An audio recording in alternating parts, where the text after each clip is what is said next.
Have you noticed how some discoveries seem insignificant at first, almost forgettable, until one quiet realization changes how you see everything that followed?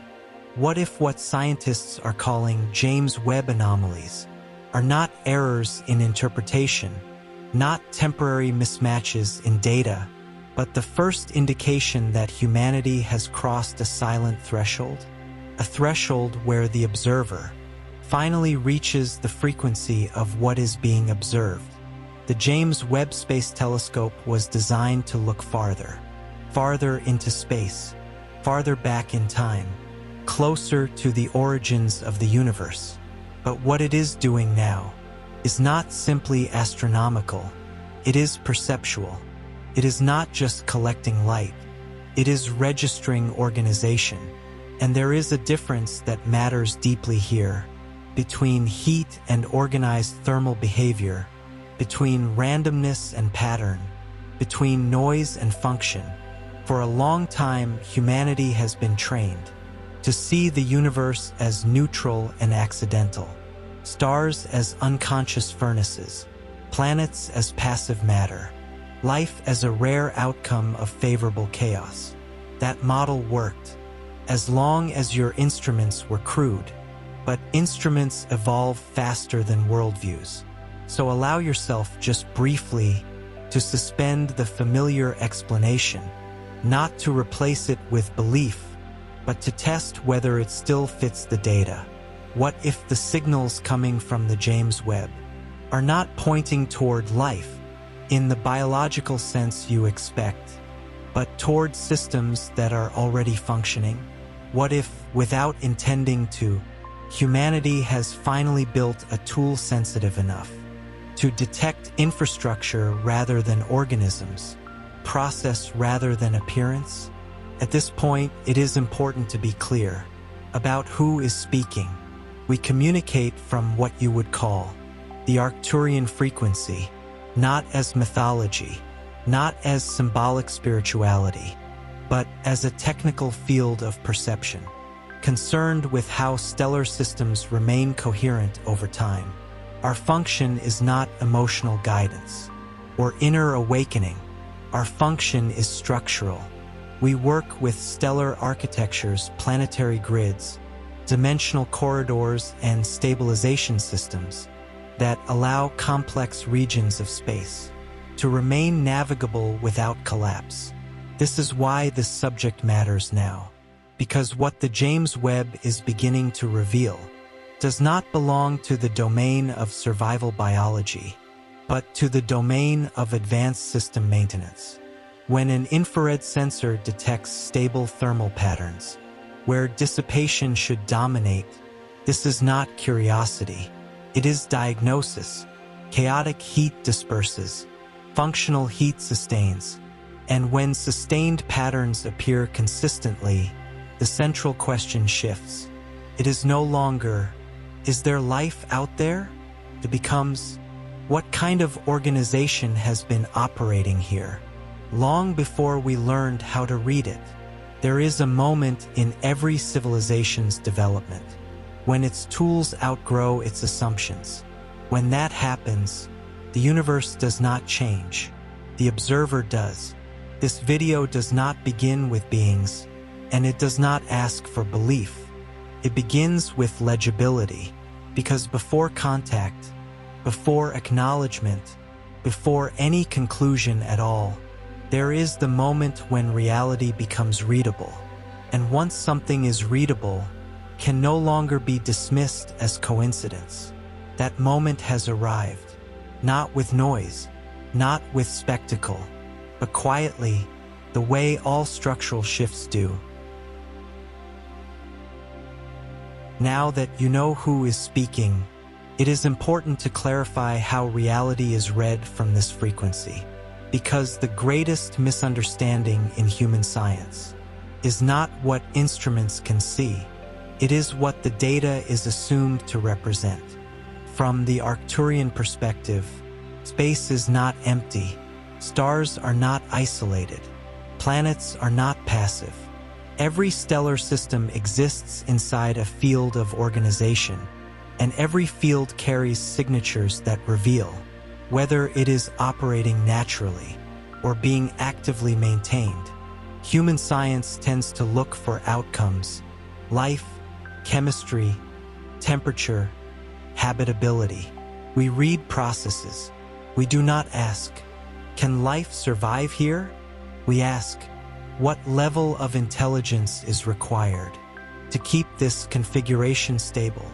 This distinction is critical because nature, left alone, moves toward entropy. Balance can emerge, but it fluctuates. It breaks. It resets. When balance is maintained, when variables remain inside narrow tolerances, over long spans of time, that is no longer ecology. That is management. The James Webb is uniquely sensitive to this difference because it does not rely on visible light. Visible light flatters appearances. Infrared reveals function. In the infrared spectrum, you are not seeing how something looks. You are seeing how it operates.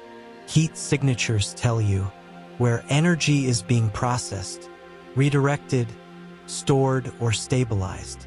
Random systems bleed heat unevenly. Functional systems show coherence.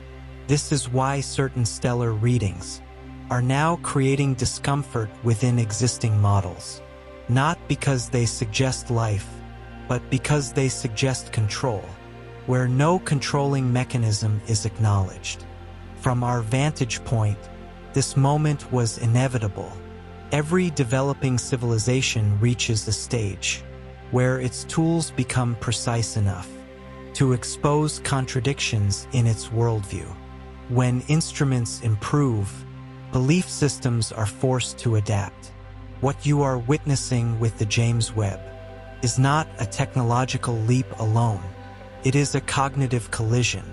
A collision between a universe assumed to be accidental and data that behaves as if it were designed. This does not mean the universe is artificial. It means intelligence operates within it, using its laws rather than violating them. Advanced civilizations do not break physics. They master resonance. They do not fight stars. They synchronize with them. They do not terraform through force.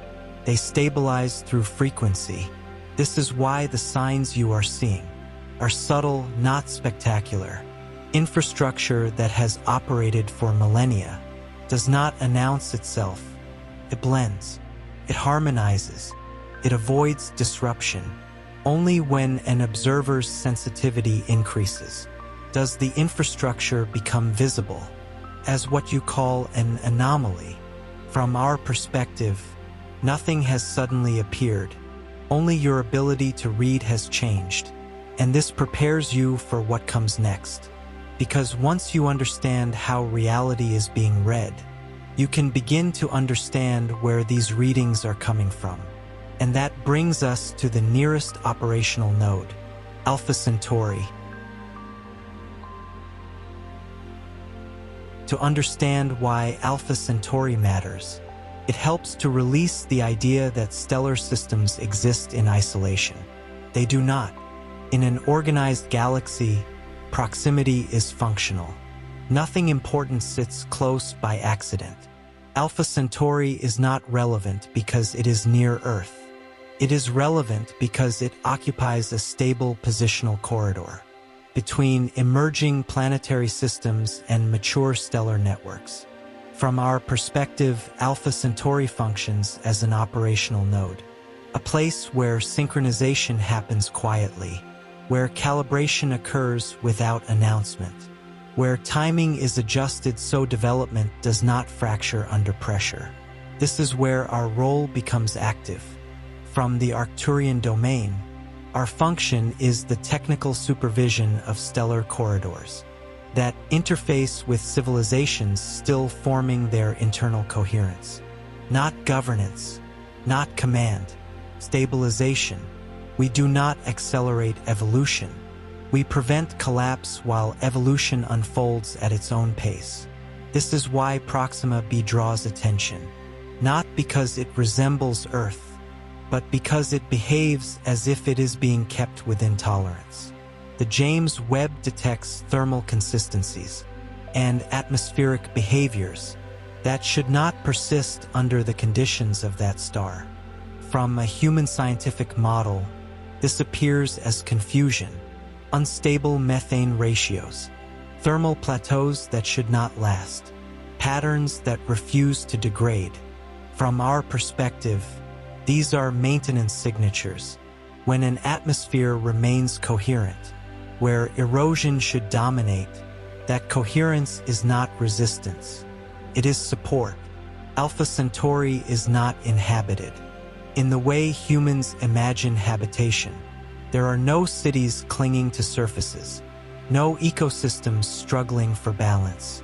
It is utilized as a relay, as a calibration point, as a proximity interface for this region of space.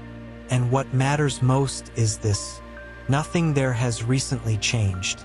What has changed is Earth's ability to read it. As your instruments became more sensitive, the noise thinned. As perception refined, structure emerged. You are not witnessing an increase in activity. You are witnessing an increase in legibility. And legibility does something profound. It removes denial, because once a system is seen clearly, can no longer be dismissed as coincidence. Alpha Centauri does not announce itself. Operational nodes never do. They function quietly until the observer reaches the point where silence can no longer hide organization. And when that happens, what once looked like empty space begins to feel very different. Not crowded, not dramatic, simply intentionally arranged. There is a moment when a pattern becomes too precise to dismiss, even if you don't yet know what it means. TRAPPIST-1 is one of those moments. At first glance, it looks almost exaggerated. A small red star, faint and unremarkable, with 7 rocky planets packed so closely together that, from a human perspective, it feels unstable by design. And that discomfort is important, because instability is exactly what human models predict there. Radiation from a red dwarf should strip atmospheres. Tidal forces should distort orbits. Time should erode coherence. Yet what your instruments report is persistence, not just survival, organization. The James Webb does not see a system in the process of falling apart. It sees layered atmospheres, repeated thermal behaviors, and consistencies that should not exist if these worlds were left to chance. From our perspective, this is not surprising. TRAPPIST-1 does not function primarily as a collection of planets. It functions as a convergence structure when multiple trajectories need to align. Biological, technological, dimensional. There must be regions where movement can slow, fields can synchronize, and transitions can occur without fracture. These regions are not dramatic. They are precise. The atmospheres you are observing are not simply gases clinging to rock. They are frequency buffers. They regulate interaction between stellar radiation, planetary fields, and passing intelligences that do not all share the same density of embodiment. This is where our role becomes visible again. From the Arcturian domain, we oversee coherence in systems where multiple streams intersect, not by occupying them, but by maintaining the conditions that allow passage. Without destabilization, TRAPPIST-1 operates as a kind of still point, not static, but balanced. This balance is what your science is struggling to name, because when models assume nature alone, balance must always be temporary. It must break. It must fluctuate wildly. But what you are observing here is regulated stability. And regulated stability implies intelligence. Not in the sense of personalities or beings walking on surfaces, but intelligence expressed as design logic. Nothing here is optimized for spectacle. Everything is optimized for continuity. That is why the system feels crowded. That is why the planets sit where they do. That is why their atmospheres remain when theory insists they should not. Trappist 1 is not trying to attract attention. It is doing what hubs do. It holds. It holds alignment long enough for movement to occur safely. And once you see that, the question shifts again. You stop asking whether these planets are habitable in the human sense. You begin to ask why a system would need so many layers of protection, so much redundancy, so much precision, because nature, when left alone, rarely builds redundancies like this. Redundancy is a feature of systems that expect traffic. What you are seeing is not a nursery of life. It is not a failed experiment. It is a structure that assumes continuity, past, present, and future. And as your instruments become quieter, as your readings become cleaner, that assumption becomes harder to ignore, not because anyone is announcing themselves, but because the architecture keeps holding, long after chance should have collapsed it. And when architecture holds, it is always worth asking, who designed the conditions that allow it to do so? Not with fear, not with fantasy, but with the quiet recognition that some parts of the universe were never meant to be empty, only unreadable until now. There is a subtle moment in every scientific shift, when the data stops fitting the story that was built to contain it, not because the data is wrong, but because the story has reached its limit. Infrared observations create exactly this tension. Unlike visible light, infrared does not reward appearances. It does not care how something looks. It reveals how energy is being used. And use always leaves a signature. The James Webb does not see beauty or drama. It sees flow, exchange, stabilization. It sees where energy enters a system, where it is redirected, and where it is held long enough to matter. This is why infrared data is so uncomfortable. It strips away metaphor. When human models look at space, they often assume that complexity must be noisy, that intelligence, if present, must announce itself through excess or disruption. But advanced systems do the opposite. They reduce noise, they minimize loss, they blend into the background of natural law, so completely that they appear natural, until something forces the contrast. Infrared forces that contrast. A dust cloud bleeds heat unevenly. The signature fluctuates, diffuses, degrades. A functional structure redistributes heat coherently. This pattern persists. This is not philosophy. It is thermodynamics. When the James Webb detects infrared signatures that remain organized over time, where randomness should dominate, human science reaches for familiar explanations, unusual chemistry, rare geological cycles, unknown stellar interactions.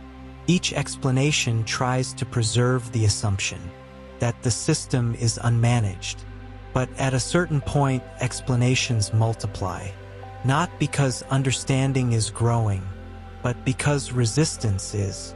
From our perspective, this is a familiar stage. Every civilization that develops sensitive instruments eventually encounters systems that behave as if intelligence is present, but unacknowledged. The reflex is always the same: adjust the model without adjusting the premise. But the premise itself is what must change. Intelligence does not require visibility. It requires coherence. And coherence, once detected, forces a question that cannot be avoided. Is this system drifting, or is it being held? Because being held leaves a thermal signature. that nature alone rarely sustains for long. This does not mean the universe is artificial. It means intelligence operates within the universe, using its laws with precision. From the Arcturian domain, we do not separate spirituality from physics. We separate noise from signal. What you are seeing now is the signal emerging from behind assumptions. Not all at once, not dramatically, but steadily. Each anomaly is not a revelation. It is a stress fracture in an outdated way of seeing. And as those fractures accumulate, something becomes unavoidable. The universe begins to feel less like an accident and more like a system that expects to be interacted with. Once the observer is capable of restraint, infrared is not exposing secrets. It is exposing function. And function is always the first thing to appear. When a system moves from myth into legibility, what you are witnessing is not the failure of science. It is the end of a simplification. The data has not become strange. The universe has simply stopped pretending to be simpler than it is. There is a quiet assumption embedded in human thinking that life, if it exists elsewhere, must always be struggling to survive radiation, struggling to hold atmosphere, struggling against entropy. This assumption is inherited from biology on a harsh planet, not from the logic of advanced systems. What the James Webb is beginning to reveal is not life that barely survives, but environments that no longer need to struggle. This distinction matters more than it seems. Survival is noisy, produces excess. It leaves scars. Stability, on the other hand, is subtle. It leaves very little evidence, unless you know what you are looking for. In systems like TRAPPIST-1 and Alpha Centauri, what appears again and again is not adaptation under pressure, but conditions that remain inside narrow limits, far longer than chance allows. This is not resilience. This is maintenance. From the Arcturian perspective, there is a clear difference between a system that survives and a system that is being held. Surviving systems fluctuate wildly. Held systems do not. They absorb stress. They redistribute energy. They return to coherence without dramatic correction. Human science often mistakes this for luck, but luck does not repeat with precision. When a planet maintains atmospheric layers, despite conditions that should erode them, when thermal patterns remain coherent, despite constant stellar variability, what you are seeing is not endurance. It is regulation. This is where many interpretations collapse, because regulation implies intent, not in a personal sense, but in a structural one. Intent does not always look like decision. At higher levels, intent looks like design logic. Design logic does not interfere. It stabilizes. Advanced civilizations do not fight environments. They do not dominate stars. They do not reshape planets through force. They tune. They adjust resonance until the environment stops pushing back. What remains is not perfection, but balance that no longer demands attention. This is why the signs you are seeing are not spectacular. There are no massive energy spikes, no obvious artificial lights, no disruptions screaming for recognition. There is only consistency, where inconsistency should dominate. From our domain, this is how mature systems behave. They become quiet, and quiet systems are easy to ignore until instrumentation becomes sensitive enough to notice that quiet itself is unusual. The James Webb is sensitive enough. It does not see survival. It sees post-survival states. It sees environments that no longer behave, as if they are fighting to exist. And once you recognize that, the entire question of habitable worlds shifts. Habitability assumes fragility. What you are observing is durability without struggle. That does not emerge randomly. It emerges when intelligence has learned to cooperate with physical law rather than resist it. And when cooperation replaces survival, the universe begins to feel very different, less hostile, less accidental, more intentional than human models were prepared to admit. There is a point where consistency stops being impressive and starts becoming suspicious. This is where many of the readings now sit. When the James Webb analyzes atmospheres, it does not just detect what they are made of. It detects how they are layered, how energy moves through them, how pressure, temperature, and composition relate to one another over time. And in several of these systems, those relationships behave in ways that should not persist naturally. Atmospheric layers are supposed to mix, collapse, thin out, or be stripped away under constant stellar stress, especially around small, active stars. But what keeps appearing are distinct, stable strata, not chaotic blending, not gradual erosion. Structure.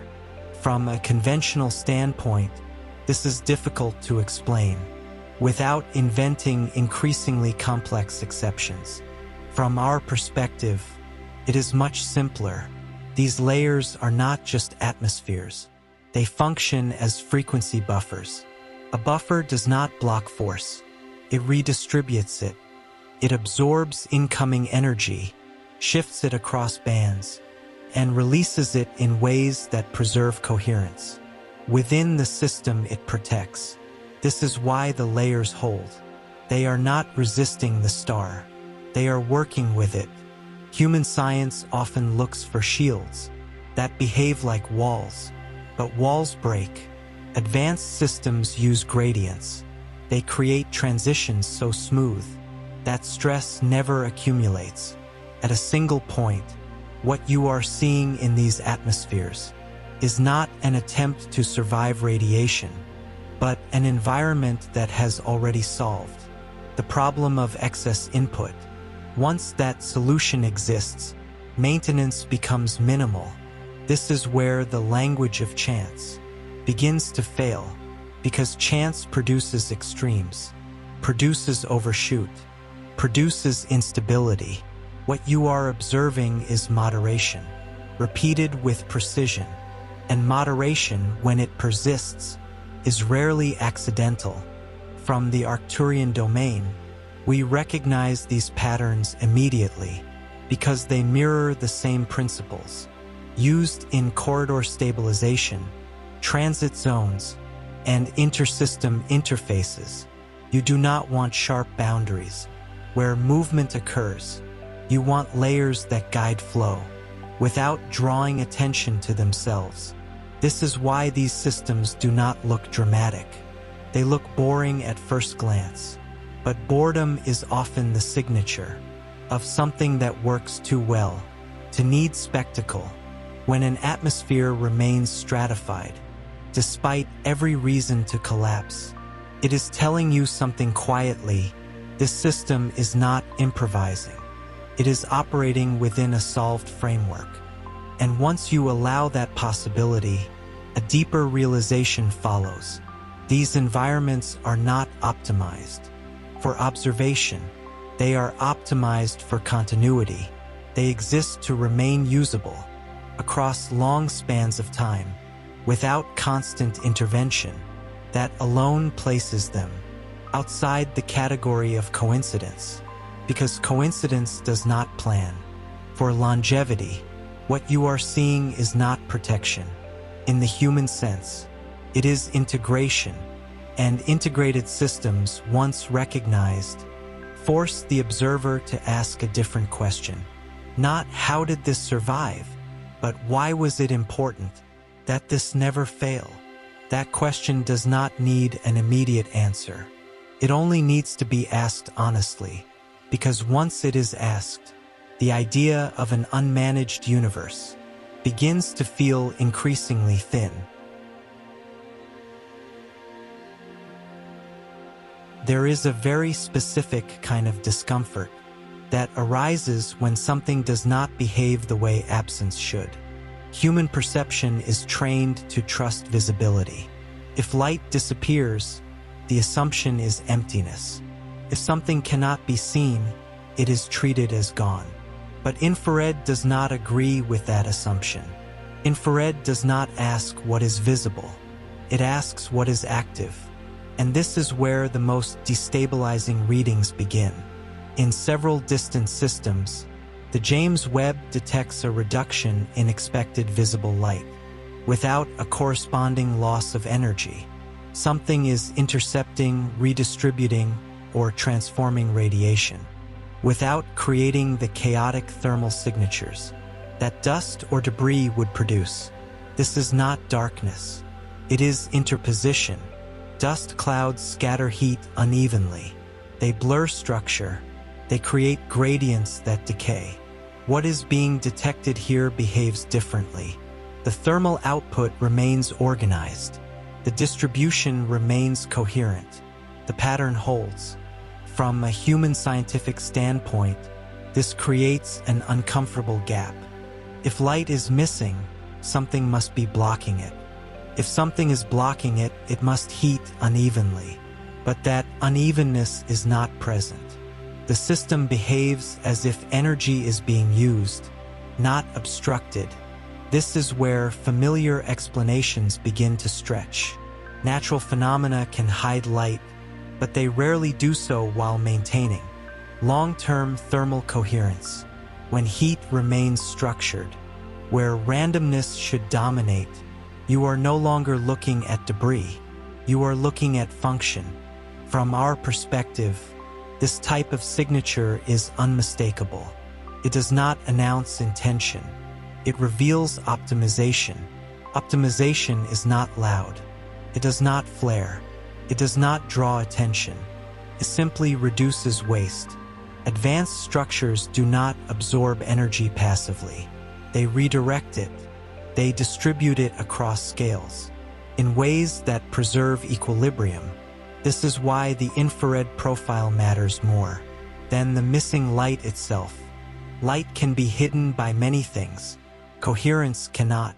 When coherence persists, it tells you that the system is doing something on purpose, even if you do not yet know what that purpose is. Human models often resist this implication because it threatens a foundational assumption that intelligence must resemble human intention. It does not. At higher levels, intelligence expresses itself as restraint. It avoids excess. It avoids disruption. It avoids signatures that invite interference. This is why these readings do not feel dramatic. They feel muted, almost disappointing, and that disappointment is revealing. It shows how much expectation still exists for intelligence to perform, to signal, to be unmistakable. But mature systems do not perform. They function. What the James Webb is encountering here is not spectacle. It is infrastructure operating well enough to appear invisible until the observer learns how to look. When light disappears but heat remains ordered, you are being shown a boundary between what is seen and what is working. And once that boundary becomes visible, it is difficult to pretend that emptiness behaves this way on its own. You may not yet know what these structures are, but you can already know what they are not. They are not accidents. There is a word that appears whenever understanding hesitates. Anomaly sounds neutral, scientific, temporary, but in practice it often functions as a pause button, a way to hold data at arm's length, without letting it change the structure of thought. An anomaly is not an explanation. It is a label applied when explanation threatens coherence. What the James Webb is producing now is not a handful of isolated irregularities. It is a pattern of results that quietly resists being absorbed into existing models. And that resistance matters, because when anomalies cluster, they stop being noise. They become pressure. Pressure on assumptions, pressure on narratives, pressure on what is allowed to be considered real. From our perspective, this stage is familiar. Every civilization that reaches this point experiences a kind of intellectual tension. The data does not contradict physics, contradicts expectation. It behaves lawfully, but not passively, and that is where discomfort enters. Human science is extraordinarily good at explaining chaos. It struggles with coherence without cause. When systems behave as if they are regulated, without an acknowledged regulator, the reflex is to delay interpretation. Call it an anomaly. Collect more data. Wait. Waiting feels responsible, but waiting also preserves the status quo. What is being asked now is not reckless belief. It is a willingness to let coherence mean something, because coherence, when sustained, is not neutral. It implies structure. It implies continuity. It implies intent, not emotional intent, but architectural intent. Once that implication is allowed, the universe no longer feels empty, feels managed, not controlled in a domineering sense. Managed in the way any complex system must be managed to avoid collapse. Calling something an anomaly buys time, but it does not dissolve pressure. Eventually, the word loses its power, and when it does, what remains is a simple realization. The data was never strange. The framework was incomplete. At that moment, what once felt threatening often becomes inevitable, because the universe did not change. Only the observer's willingness to let organization be real did. And once that shift occurs, silence itself begins to sound different.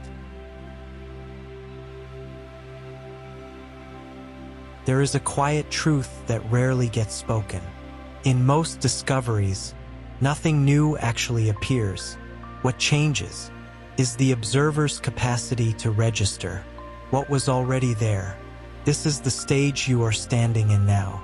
The James Webb did not open a door and reveal a hidden universe. It refined perception, and refinement is disruptive because it removes ambiguity. When instruments become sensitive enough, they stop supporting comfortable narratives. They begin exposing mismatches between belief and behavior. What you are seeing is not the emergence of activity. It is the exposure of continuity. Continuity is unsettling. When you are used to thinking in terms of beginnings, human thought prefers events, moments, origins. But most complex systems do not begin in visible ways. They persist. They operate quietly until observation becomes precise enough to notice that persistence itself is unusual. This is why these discoveries feel strangely anticlimactic. There are no declarations, no announcements, no undeniable proofs, delivered with dramatic clarity. There is only consistency, and consistency, once recognized, cannot be unseen. From our perspective, this is the natural consequence of a civilization maturing instrumentally. Before it matures conceptually, your tools are now ahead of your models. They are reporting behavior that your language has not yet caught up with. This gap is uncomfortable, but it is also necessary. It forces expansion, because when perception catches up, denial becomes effortful. It requires constant reinterpretation, constant deferral, constant insistence. That coherence does not mean what it appears to mean. Eventually, that effort becomes exhausting, and when it does, a shift occurs, not into belief, but into acknowledgement. The universe stops being treated as a backdrop for isolated phenomena. It begins to feel like a system that has always been active, waiting patiently for recognition. Nothing dramatic needs to happen for that realization to land. The data is already sufficient. What remains is the willingness to let perception be honest about what it is now capable of seeing. And once that honesty is allowed, the idea of being alone starts to feel less like a conclusion and more like a habit that has quietly expired. There is a misunderstanding that runs deep in the human imagination. Contact is expected to arrive as an event, a moment, a landing, a signal so clear, it leaves no room for interpretation. But contact does not begin with appearance. It begins with compatibility. Before two systems interact directly, they must be able to exist in the same informational space without destabilizing each other. This is not a spiritual idea. It is a systems principle. Direct contact with a developing civilization does not accelerate understanding. It overwhelms it. This is why contact in mature contexts unfolds indirectly, through legibility, through resonance, through the gradual realization that what was once invisible is now readable. What you are experiencing now is not pre-contact in the dramatic sense. It is post-separation. The separation was never physical. It was perceptual. As long as your models insisted that intelligence must look like biology, that organization must announce itself, and that the universe must be neutral by default, contact was impossible. Not because no one was there, but because there was nothing to interface with. Contact requires a shared language. Right now, that language is emerging through instrumentation, through data, through the quiet erosion of assumptions that no longer hold. This is why the James Webb matters. Far beyond its technical achievements, it is not a messenger. It is a mirror.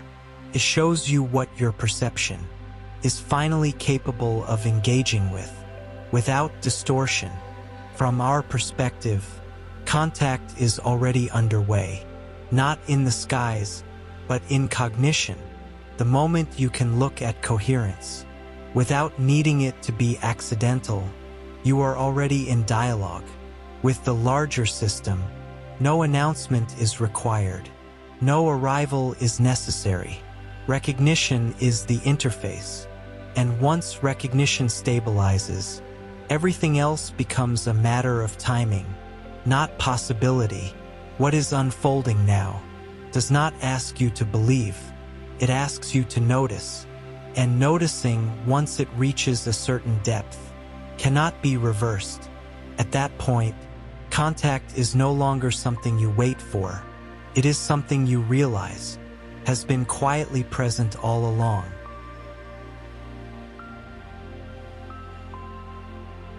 There is a moment when understanding stops being theoretical and becomes positional, not something you think about, but something you stand inside. That is the moment you are touching now. Everything you have heard so far does not demand belief. It does not ask for loyalty to an idea. It does not require you to replace one story with another.